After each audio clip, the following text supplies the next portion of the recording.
Mais le problème qui se passe aujourd'hui, en fait, c'est que c'est trop sollicité.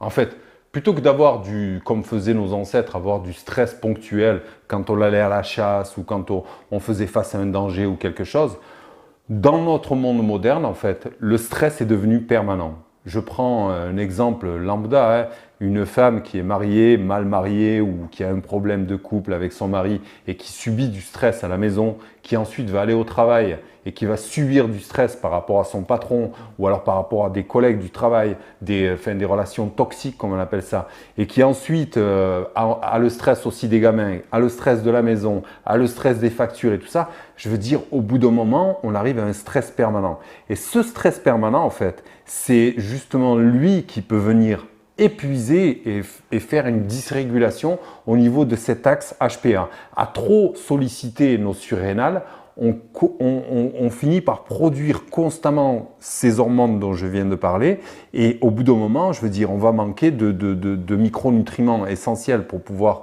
recommencer ce cycle et je pense notamment au magnésium.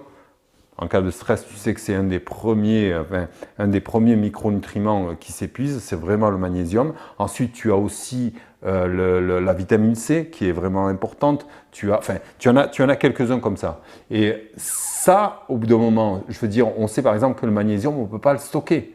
Tu as qu'une partie infime qui est dans ton corps et qui est là justement pour agir quand on en a besoin. Mais si c'est constant, je veux dire, au bout d'un moment, même si le zinc